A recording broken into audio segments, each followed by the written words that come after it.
পালং পনির করব আজকে। পালংটা সিদ্ধ করে বেটে রেখেছি।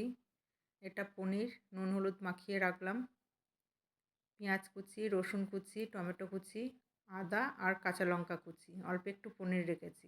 এখানে গুঁড়ো মশলাগুলো আছে। একটু দুধ রেখেছি। এবারে কড়াই তেলটা গরম করেছি, করে পনিরটাকে দিয়ে দিলাম।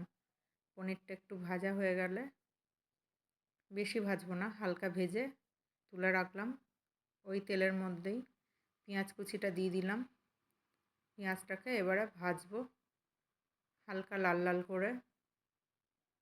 হালকা লাল লাল করে ভাজা করে একটু ঢাকা দেব। ঢাকা দিলে তাড়াতাড়ি পেঁয়াজটা সিদ্ধ হয়ে যাবে। পালং পনির খেতে ভীষণ ভালো লাগে। আপনি রুটি, পরোটা, নান সব কিছু দিয়েই খেতে পারেন, খুব ভালো লাগে। পেঁয়াজটা প্রায় ভাজা হয়ে এসছে।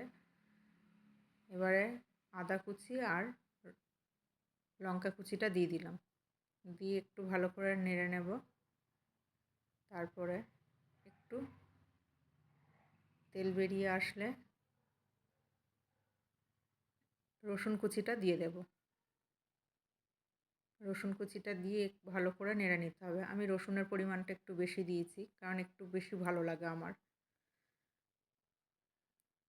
একটু ঢাকা দিয়ে দিলাম। এবারে মশলাটাকে করে রাখবো। মশলাটা করতে আমি দেব একটু জিরে গুঁড়ো, অল্প পরিমাণে, খুব বেশি পরিমাণ দেব না। আমি অল্প তেল মশলাই ব্যবহার করি। একটু ধনে গুঁড়ো দিলাম, একটু হলুদ গুঁড়ো। হলুদ গুঁড়ো আপনাদের ইচ্ছা, দিতেও পারেন নাও পারেন।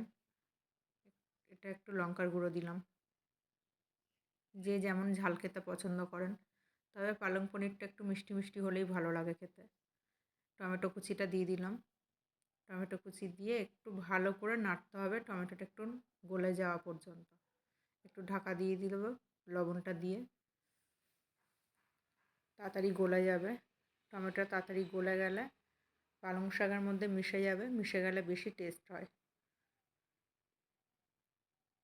এটা সম্পূর্ণ আমার নিজের রেসিপি। একবার চাইলে বানিয়ে খেতে পারেন, খুব সুন্দর লাগে।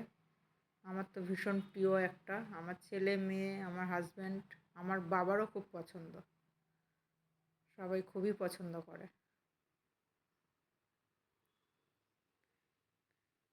জলটা শুকিয়ে গেছে, তেলটা ছেড়ে দিয়েছে। ভালো করে নেড়ে নিয়ে এবারে পালং শাকটা যে আমি বেটে রেখেছি, পালং শাকটা এবারে দেব। পালং শাকটা দিয়ে ভালো করে নেড়ে, এটা হচ্ছে বাটার মশলা আছে। বাটার মশলাটা সানরাইজ ব্যবহার করেছি আমি, সামান্য একটু দিয়েছি।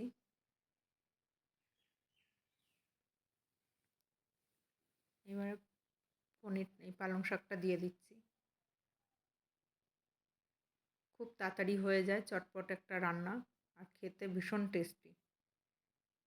পালং শাকটা দিয়ে ভালো করে নেড়ে দেব।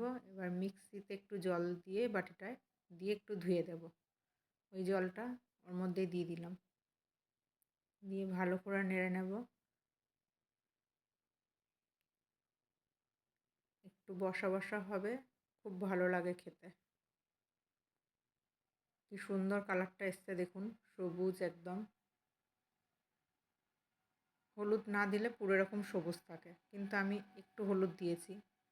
এবার একটু দুধ দিয়ে দিলাম।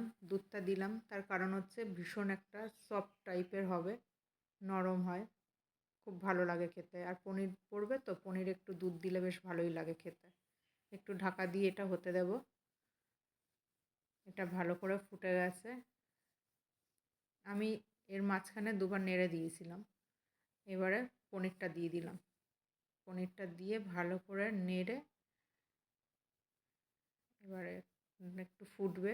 ফুটে গেলে তারপরে আমি ওই যে পনিরটা রেখেছিলাম অল্প, সেটাকে একটু গ্রেট করে নিয়েছি, নিয়ে দিয়ে দিলাম। বেশ এই পনিরটা হালকা হালকা মুখে পড়লে গ্রেভির সঙ্গে খুব ভালো লাগে। সামান্য একটু চিনি দিলাম। চিনি দিয়ে ভালো করে নেড়ে একটু ঢাকা দিয়ে রাখলাম। হয়ে গেছে, দেখুন জলটা পুরো শুকিয়ে গেছে।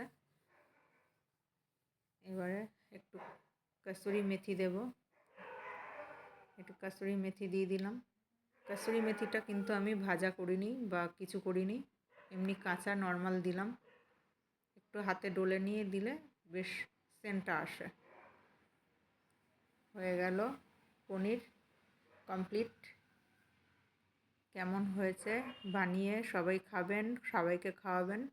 আর কেমন হয়েছে প্লিজ কমেন্ট করবেন, শেয়ার করবেন, একটা লাইক করে দেবেন, তাতে আমার আরও ভালো ভালো ভিডিও বানাতে সুবিধা হবে বা ইচ্ছেটাও করবে। টাটা। একটা নান